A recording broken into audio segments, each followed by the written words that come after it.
First of all, how y'all doing? It's been a minute, my baby. What do you mean? Okay, yeah, I think it's enough babies in there. All right. In the room. Let's go get it. Come on. Well, thank you for tuning in. We just wanted to take a few minutes to address a couple of things that have taken place after the Club Shay Shay interview. Much love to Shannon Sharp. Yes. Good brother. Thank you for allowing Monique to come on the platform, be a listening ear, continue success on what it is that you're doing. Thank you for being a real one. Yeah, baby. Thank you. Thank you. We wanted to address first and foremost our brother, D.L. Hugley. And we are firm believers on what is right and what is wrong. Yes. So we got to start off by saying there was an inaccuracy as it regards Monique saying that there was a cease and desist that was given to DL to shut it down. Mm-hmm. What had taken place, to be accurate, was after Monique spoke to Brother DL on that conversation, Brother DL said, what?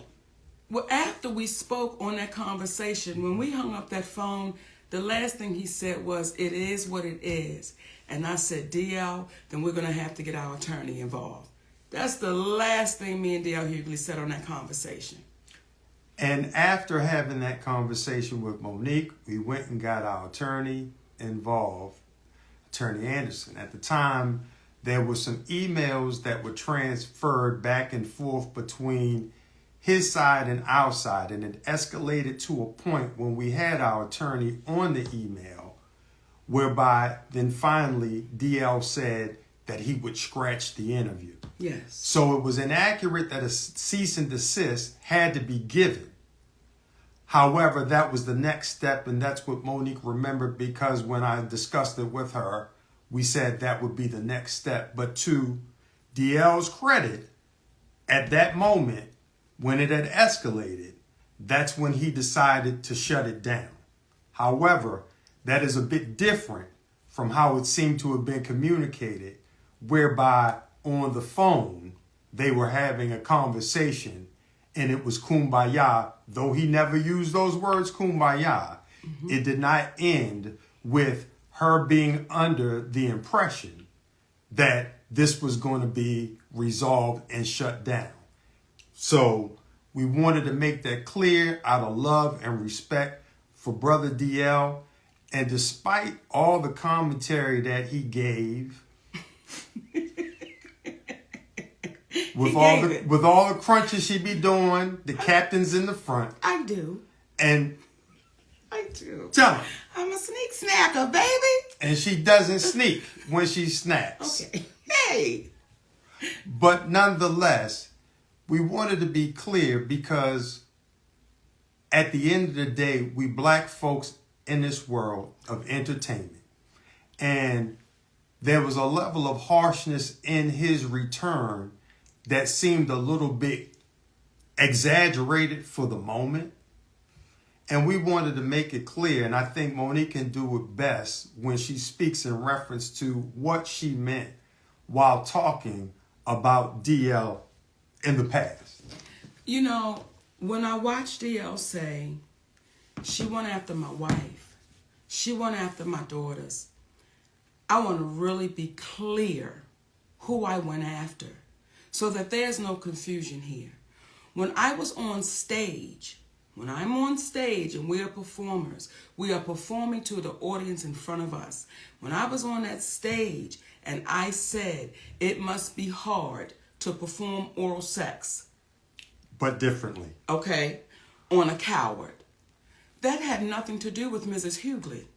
That insult was directed straight to you, DL. That had nothing to do with your wife. That was straight to you. So it felt like you were trying to pass it off as if I was going after your wife. When it comes to your daughter, to the baby that you did a post about, you did an interview about, I didn't do that interview. I simply reposted what you said. So when you say, Monique, you went after my daughter, that's untrue, DL. I posted what you said. And then when you said when you were really going for it with your shades on, and you said, Monique said, I stood by and watched my daughter be raped. D.L. Hugley, that's your conscience talking to you, brother. I never said that. I never said that. And I want to be a little clear about something else. Never would I try to do anything to harm any of your babies, because we got babies too.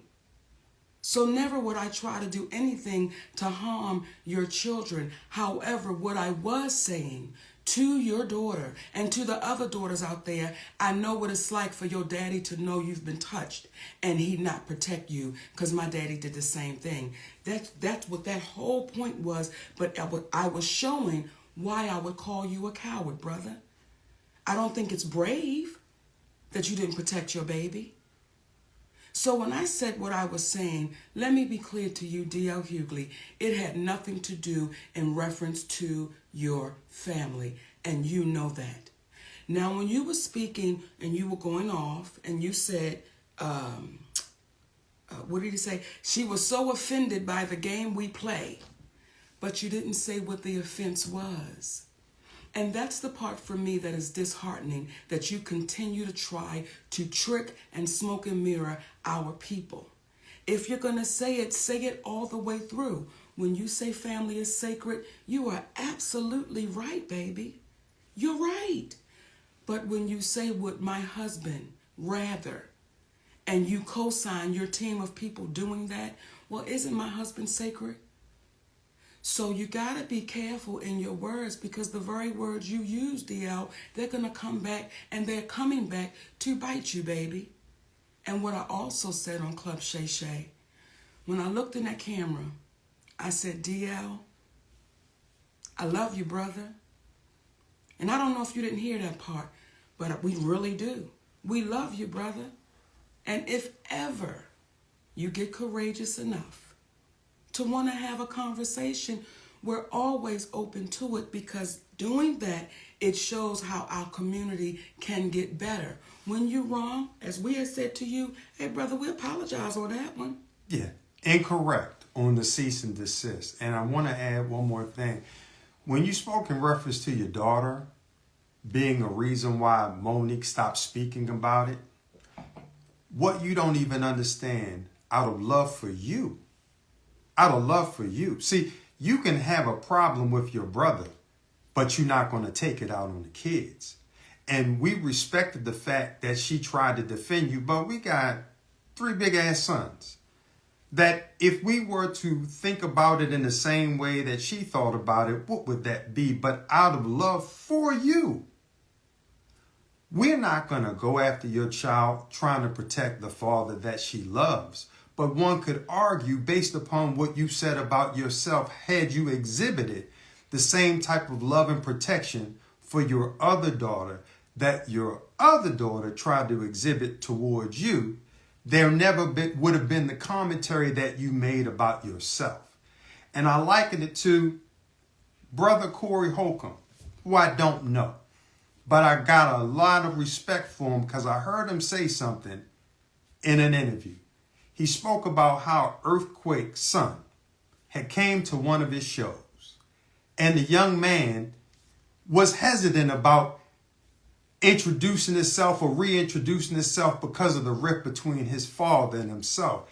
And Brother Corey was like, come on, man, no, you come over here and I'm going to give you love, because that was between your father and I. And it made him reconsider the whole thing and reach back out to an old friend. In my humble opinion, that's what real men do. We come from the old school. We not going to have no problem with your children because we love them and we love you and we want y'all to win. Not at the expense of the community, though, being demeaned in order to get followers. But from the standpoint of if we come together, we're going to win just by default. So at the end of the day, when you get to talking about how Monique is not loved and this, that, and the other, that's your perception. But what I'll say is it is due to the love that we have that we're able to love those that say things that could be construed as hurtful, but we understand that the old saying of hurt people. So we don't take what you say personally, brother. And again, it's nothing but love. In addition to the fact, I'm Q-Sci-Fi. Just like you, except I've been in about 29 going on 30 years. I'm not going to argue with you, frat. Ain't nothing but love. So we wanted to extend that to you and let you know what it is. And again, if you ever want to speak, let's have a real conversation. But people needed to know where the confrontation on stage began, and it was from that day. It was from that day. And once you own that day, DL, guess what, baby? We'll be good. Now, talking about we're gonna be good. Talking about we gonna be good and talking about taking ownership. I want to talk to my babies at the Breakfast Club. The Breakfast Club. I want to talk to my babies at the Breakfast Club. Listen, oftentimes people don't know what a genuine apology will do. They don't even understand. It allows us to say, we accept that apology and we move forward, because today, y'all own that. Today, Charlemagne, today, Envy, y'all own that. And I want to speak to my baby, Jess Hilarious. Come on. I want to speak to you, little sister. And let me speak to DJ and Leonard first. Okay, because I can't I'm not going to do the nicknames.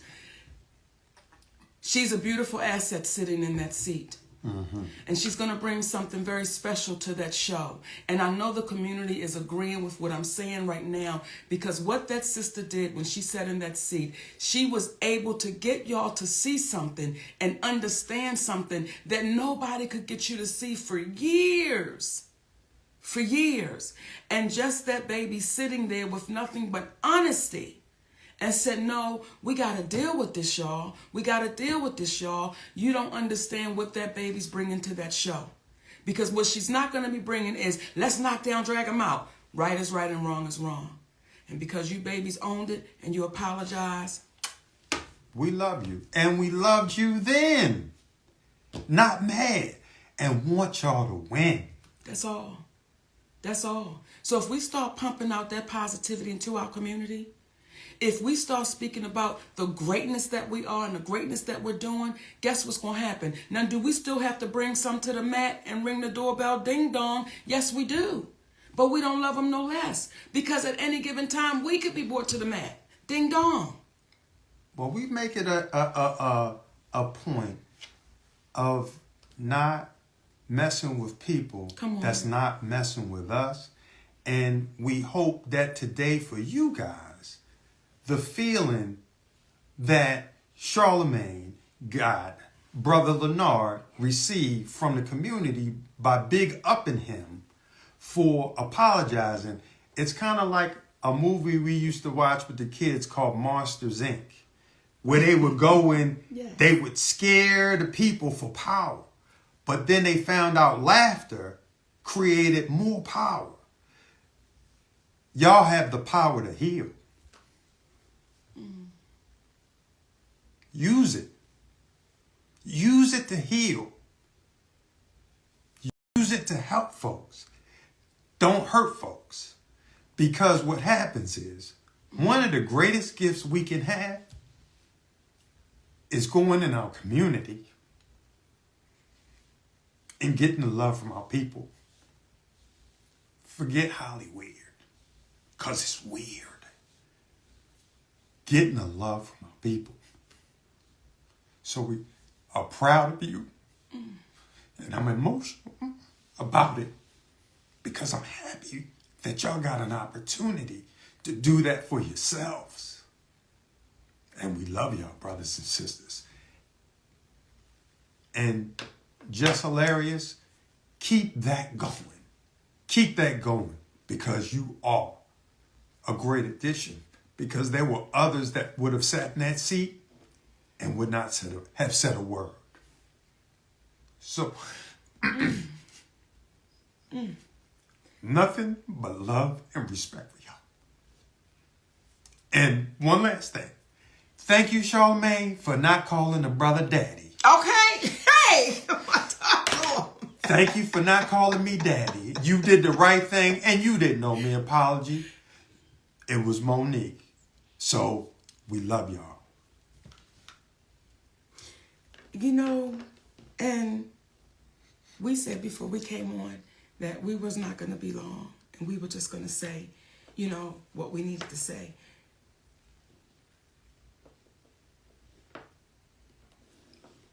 But I want to say to our community, don't give up on us. In terms of our community. Yes, don't give up. Don't give up on your relationships. Don't give